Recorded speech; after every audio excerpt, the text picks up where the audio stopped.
conservative, Christian, mother, wife, Air Force veteran, gun rights advocate. This is Stacy on the Right. Here's your host, Stacy Washington. Welcome into the program, Alex Rosado, political science major from Gettysburg College, presidential fellow at the Center for the Study of the Presidency and Congress, contributor to Young Voices at Join Young Voices on X. Thank you so much for joining the program tonight. Thank you so much for having me. Great to be here. All right, so you are writing about Gen Z and the amount of political acumen they possess going into the 2024 election. That's correct. So what is your thought? You have some ideas about how Gen Z is faring. Tell us more. It's a very strange place that Generation Z is in right now because they're caught in between the crossroads of politics and entertainment. And over the past 20 years or so, you have really seen the two come together in a way that's volatile for a lot of these early voting blocks.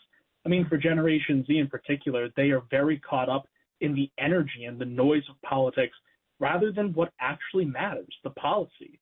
And what people in my generation don't understand is you can't afford to solely vote on optics. You need some substance that will hold you down, that will keep this country together. And especially the fundamentals of what makes politics so engaging. For many of them, they don't understand. Yeah. So what needs to be done to help them buff up on their actual knowledge here? It comes from an individual standpoint that I think can ripple out towards the larger population in terms of what individuals can do to better equip themselves, and knowing what candidates stand for is quite simply doing research or hearing what they have to say for themselves. We're at a point in time where the news media and the legacy media aren't providing news information and bits as they should be. They're now interpreting the news for their consumers and viewers, in which I think is a very skewed perspective. And a lot of people are adopting that as if it's actually what the candidates are saying about their policies. And in order for you to get a holistic education and civil virtue, you need to know what the candidates say for themselves and where they stand on the issues, and tune out any other mouthpieces that try and relay their opinion mixed in with the general news. Yeah, I mean, obviously there are a lot of sources that no longer just provide the unbiased, unfiltered news and let you make your own mind up. They do more than advocate. They shame people who might be seen as having improper views. And I do think that Gen Z is more susceptible to that, but I'm also surprised by how many older Americans have really bought into that narrative as well.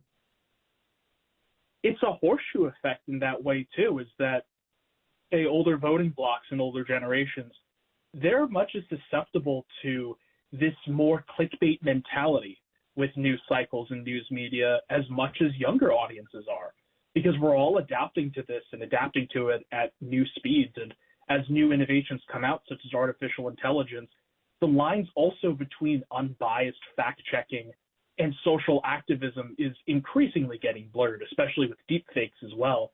And it's really throwing the American population out of a loop.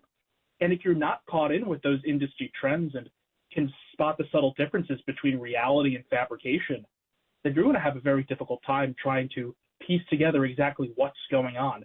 And I think that may lead to a very disillusioned establishment as well. Mm-hmm. Yeah. So talk to us, because this is an age cohort that you're very close to, in age yourself. What would you like to see in the way of other sources, maybe providing information for this group, speaking to them, messaging to them? What would you like to see? Well, a lot of the noise that Gen Z is absorbing comes from celebrity endorsements. And this has been a huge part of American politics, I would say, for the last 10, 15 years or so.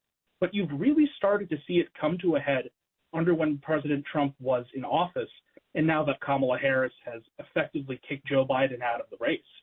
You see now that a lot of endorsements coming from popular artists such as Taylor Swift that are mobilizing younger voters to get involved because they have a fascination with celebrity politics, and seeing that this is somebody who can provide a service or a product to them, they're more likely to take them at their word. and they're more trusted than regular politicians, which goes to show how broken the political establishment has become, but also that people see that there are alternatives to politics. There are other energies that they can be focusing on. And they see that with celebrity endorsements and see that as a way out over policy. Yeah, we have this, it's almost tiresome the way that we spend time fighting over politics and we end up with no solutions and nothing of a bipartisan nature to work with. Americans actually don't have, it feels like we don't have the ability to just sit down and say, hey, I want to solve this problem or I want to solve that problem. There's no discussion at all, just demonization and a feeling that nothing is ever going to be fixed.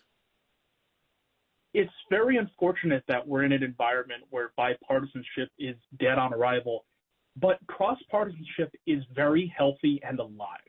If you take a look at some of the endorsements that have come out from politicians in support of people from across the aisle, you're now seeing disaffected Democrats such as Tulsi Gabbard crossing the line and endorsing Donald Trump.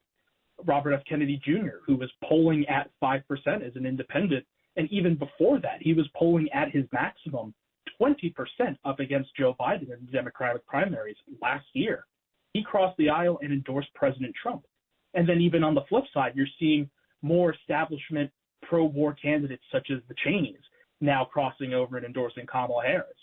So you're seeing where the priorities of these candidates and politicians lie and really how subtle the political realignments have been over these past couple of years that have not only dissolved the boundaries, but really have expanded the tents of both parties far more than you could have said a couple of years ago. Oh, yeah. Yeah. The examples you just gave of people crossing from one side to the other, I mean, it's stunning.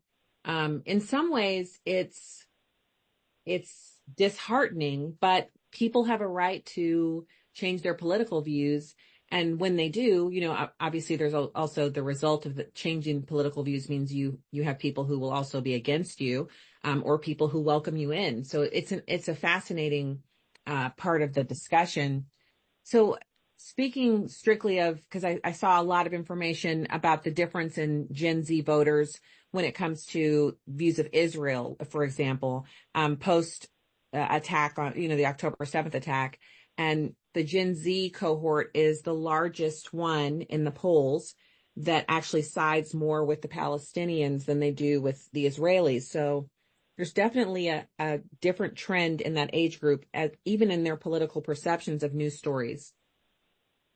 Exactly, too. And as someone who just graduated from college this past May, although my campus wasn't rocked by Israeli-Palestine protests, a lot of the Ivy League educations that are supposedly touting the best in the world education, there are a lot of people who throw that out the window when it comes to politics, and especially not knowing what these nations or representatives actually stand for. And in terms of foreign relations, you have to understand, too, that the same principles and integrity that America has, some other nations don't follow, don't respect it. You see that happening with China now, trying to rival America in terms of international trade and production with manufacturing. You see that now, too, with Russia trying to take control of different territories that they used to own, and America's trying to stop them from doing so. But I think what most people need to realize, too, is what binds them as Americans that supersedes education as well. It's hard work, faith in nation, faith in God, and also making sure that at the end of the day, we have speech that we can tolerate. We may disagree with it, but we can still come to the dinner table at the end of the day and talk about it. Because at the end of the day, there is so much more that unites us than divides us. And I think those Israel-Palestine protests show us exactly how divided we've become, but we have more character-wise than we know. Well, I think the other big part of this is trying to make sense of what has become a very polarized political atmosphere and gleaning from that places where we can have agreement, places where we can find solutions together. And I think that starts obviously not just by reaching across the aisle, but also by conversation among different age groups, the age bands as well. It's always a pleasure to have young voices on the program and to talk with their contributors. Alex Rosado, political science major from Gettysburg College, thank you for joining me tonight. It's been a pleasure to talk to you. Thank you so much. All right, have a great evening.